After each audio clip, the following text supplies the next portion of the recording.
Hello everyone, I am Monisha. Welcome to Brainify, your smart study partner. आज हम देखेंगे एक नया टॉपिक जिसका नाम है annual school which is very important for your board prospective. ये कंसेप्ट 2 मार्क के लिए आपके एग्जाम में आने वाला है. बहुत ही इजी तरीके से I am going to teach you again annual school. Let's begin. Now, this annual school, before the 20th century, a new schools of thought arose in France, which gave the writing of history a new direction. क्या बता रहे हैं यहाँ पे? एक नया direction start हुआ 20th century के पहले कि हमेशा जो इतिहास में हमने देखा था कि always history is talking all about the Kings, their rules, there leaders, इनके बारे में. सो इन्होंने ये कहा, ये फ्रेंच जो फिलोसोफर थे, इन्होंने कहा कि बस करो, उनके बारे में अलावा you will get something to write more. तो इन्होंने कुछ अलग ट्रैक पे रहकर कुछ अलग डायरेक्शन दिया इस पर्टिकुलर थॉट्स को. तो ये एक फ्रेंच रेवोल्यूशनरी थे, एक फ्रेंच हिस्टोरियंस थे. Instead of focusing only on political leader, ये कहते हैं कि सिर्फ और सिर्फ पॉलिटिकल लीडर्स के ऊपर फोकस करने के अलावा या फिर वहां के वॉर क्या चल रहा है उसके बारे में फोकस करने के अलावा it's look total about history. चलो हम एक पूरा इतिहास को ही देख क्यों नहीं रहते? क्यों सिर्फ इन दोनों को ही, इनके बारे में ही क्यों देख रहे हैं? You can include their climates. आप सिर्फ वॉर, लीडर्स, पॉलिटिकल लीडर्स, इन्हीं के बारे में क्यों पढ़ रहे हैं? क्या हम ये नहीं पढ़ सकते कि वहाँ के क्लाइमेट कैसे होते हैं, वहाँ के ट्रेडिंग कैसे होते हैं, वो किस तरह से एग्रीकल्चर करते हैं, उनका साइकोलॉजिकल माइंडसेट क्या है? ये क्यों नहीं हम सीख रहे? इनके बारे में क्यों नहीं बात कर रहे? तो एक नया रेवोल्यूशन, एक नया फ्रेंच रेवोल्यूशनरी थॉट, उन्होंने ये कहा कि just have a look about those concept where people have never ever saw about it. तो उन्होंने कहा कि ये चीज को ही, एक नया डायरेक्शन को ही हमने एनुअल स्कूल कहा है. चलो एक अच्छे से और एग्जाम्पल के साथ पढ़ेंगे कि annual school argue that history isn't just about famous individual. Annual school कहते हैं सिर्फ एक पर्टिकुलर इंडिविजुअल के बारे में ही नहीं, ओवरऑल कंसेप्ट, ओवरऑल लाइफ के बारे में, ऑर्डिनरी पीपल के बारे में एंड वर्ल्ड के बारे में, जो लोग हैं उनके बारे में हम स्टडी करेंगे. They believe you can understand a king without understanding the environment, daily life, society, communication. आप नहीं जान पाओगे. आपको अगर किंग के बारे में जानना है ना, पहले आपको वहां के एनवायरनमेंट में जानना पड़ेगा. कैसा एनवायरनमेंट है, what kind of environment it is. Environment is all talking about the climate, the geographical boundaries, उसके बारे में जानना बहुत जरूरी है. फिर उनके डेली लाइफ कैसा है. Daily life means what is going on in their life. Students, वहां के एग्रीकल्चर के बारे में देखो, वो क्या कर रहा है, वो किस तरह के ट्रेडिंग करते हैं, क्या क्या नया नया टेक्नोलॉजी लाते हैं, उसके बारे में स्टडी करो. वो एनालाइज करोगे तो खूब आप ऑटोमेटिकली किंग के ऊपर बात कर सकते हैं. इसके अलावा सोसाइटी के बारे में जान पाओगे. Society, what is all society? Society is all about a social group, how the people thought, वो लोग क्या सोचते हैं, उनकी विचारधाराएं क्या है. इसके बारे में अगर आप नहीं जानोगे तो किंग के बारे में जान के क्या ही मिलेगा. Again, the communication, what ideas they are been sharing with each other between the local people, ये भी जानना बहुत जरूरी है.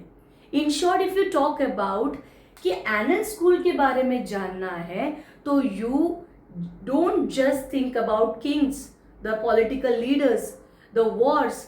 Just come to the point.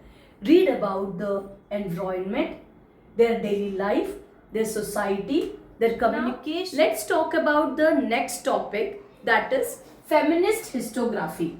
What do you mean by feminist? A female personality who are the historian who have been written about some important prospective related to the womens. तो आज हम वो देखेंगे कि फेमिनिस्ट हिस्टोग्राफी क्या है।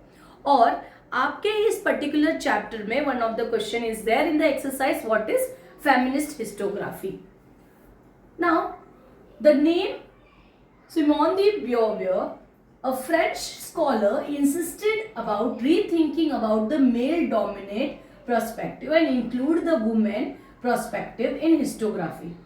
अभी तक क्या देखा कि बहुत सारे हिस्टोरियंस आए, उन्होंने अपने विचारधाराएं लिखी, उन्होंने मेल रिलेटेड डोमिनेंस क्या था वो उन्होंने लिखा, किसी ने भी किधर भी वुमेन्स के बारे में उल्लेख किया नहीं।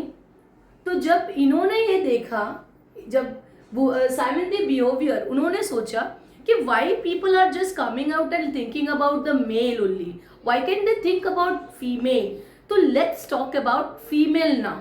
सो ये सोचकर उन्होंने उनकी विचारधाराएं what men's dominating the women's इसके बारे में लिखा। सो फेमिनिस्ट हिस्टोग्राफी का अर्थ क्या हुआ कि हम कुछ तो प्रोस्पेक्टिव वुमेन्स रिलेटेड लिख रहे हैं, a lot of dominance of males on history writing। जब इतिहास लिखते थे तब किस तरह से जब लेडी जब जाकर कुछ इतिहास के बारे में लिखते हैं तो वुमेन्स का मेन के दिमाग में किस तरह से उनकी नज़रिया आती है कि वो क्या सोचते हैं रिलेटेड टू द वुमेन्स, वो rethinking about the male dominance के बारे में वो लिख रही थी। तो idea of feminist historiography was accepted. तो ये भी लोगों ने परखा, समझा कि उन्हें पता चला कि Simone de Beauvoir, she is a writer, she whatever she is been writing is absolutely correct, ये लोगों को समझ में आया। So the idea of feminist historiography was accepted, लोगों ने ये एक्सेप्ट करना स्टार्ट किया। उन्होंने कहा whatever she is writing about male dominance is absolutely correct. So because of our efforts, various aspects of women's life like their employment, their role in trade, union, their family life become a part of historiography. अब क्या हुआ, जैसे ही उन्होंने लिखना start किया related to the women, तो ये पता चला कि उनके लाइफ के बारे में, मतलब वुमेन्स के अलग अलग एफर्ट्स, उन्होंने अपने लाइफ में क्या क्या देखे हैं, वो किस तरह से अपने एम्प्लॉयमेंट एरियाज में सरवाइव कर रही है, वो the family how life she has been bearing it out, it is everything a part of अभी हिस्टोग्राफी पता चला। मतलब उन्होंने इतने बारीकी से वुमेन्स के लाइफ के बारे में लिखा जिसकी वजह से actual truth which she is suffering and she is watching about what the women's life is going on, how the male dominating the women's in their workplace, in their house, everywhere wherever she goes। तो ये चीज उन्हें पता चला और इसी को ध्यान देते हुए फेमिनिस्ट हिस्टोग्राफी को साइमन दी बियोवियर ने लिखा एज अ हिस्टोरियन। सो ये है बहुत इंपॉर्टेंट क्वेश्चन अगेन। सो साइमन दी बियोवियर ये कहते हैं कि बहुत हो गया मेन के प्रोस्पेक्टिव को देखना, अब देखिए वुमेन्स क्या सोचते हैं, वुमेन्स अपने लाइफ में किस तरह से सिक्योर फील नहीं कर रहे हैं, वो कोई भी जगह हो, वो कोई अपना वर्क प्लेस हो, सब जगह पे वहाँ पे हरासमेंट होती है। इसको नज़र देखकर इसके ऊपर लिखा गया और लोगों को ये चीज़ें एफर्ट्स पसंद भी आई, लोगों ने इसको एक्सेप्ट भी किया because whatever she been writing was correct. तो लोगों को लगा कि येस, कहीं ना कहीं वुमेन्स जो है सरवाइव कर रहे हैं ये सारी चीज़ों को लेकर। तो role in the trade union and their family life become a part of historiography। So इसी तरीके से feminist historiography साइमन दी बियोवियर अपना प्रोस्पेक्टिव लेकर सामने आई एंड उन्होंने भी अपना व्यू पॉइंट हमारे हिस्ट्री में लिखा गया। आई hope you understood this concept, very important concept your exam point of view. तो बहुत ही अच्छी तरीके से 2 मार्क के लिए 4 पॉइंट लिखकर इसको लर्न कीजिए। I hope you understood this. Let's talk about archaeological of knowledge. किसने लिखा है?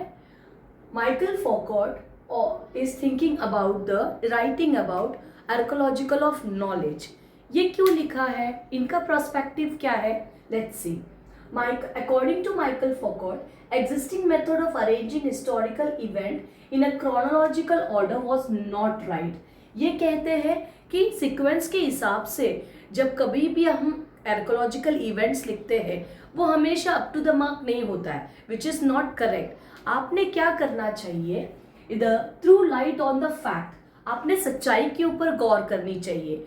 जब आपको सच्चाई घटनाएं समझ में आती है तो आप उसको अल्टीमेट हिस्टोरिकल ट्रुथ मान लीजिए, नहीं तो उसको क्रम में लगाकर क्रोनोलॉजिकल ऑर्डर वाइज लिखेंगे, इससे कुछ फायदा नहीं होगा।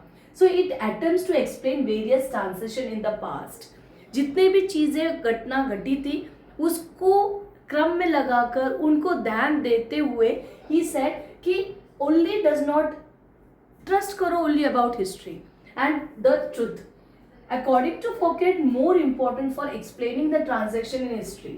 Foucault कहते हैं कि सिर्फ और सिर्फ इतिहास को क्रोनोलॉजिकल ऑर्डर में ना लिखकर सच्चाई और गहराई को देखना बहुत ज़रूरी है। और अगर आप सच्चाई, गहराई और सच्ची घटनाएं अगर लिखते हैं तो उसी को ही आप अंदाज़ा लगाइए कि ये एक मेथड होगा archaeological of knowledge. Again this answer is also important. तो आपको ये तीनों पॉइंट्स, लाइक आपने देखा anal school, feminist historiography and archaeological of knowledge, ये तीनों ही पॉइंट अगर आपको अच्छा लगा हो या पॉइंट क्लियर है, कंसेप्ट है, तो कमेंट में लिखिए क्लियर है। और इसी तरीके से you like, share and subscribe the channel. और इसी चैप्टर से जितने भी इम्पोर्टेंट क्वेश्चन के हिसाब से मैंने एक्सप्लेन किया है, और 2 चैप्टर और लेके आऊँगी, और उसके बाद important question for your unit test वो भी बताऊँगी। Till that time, thank you.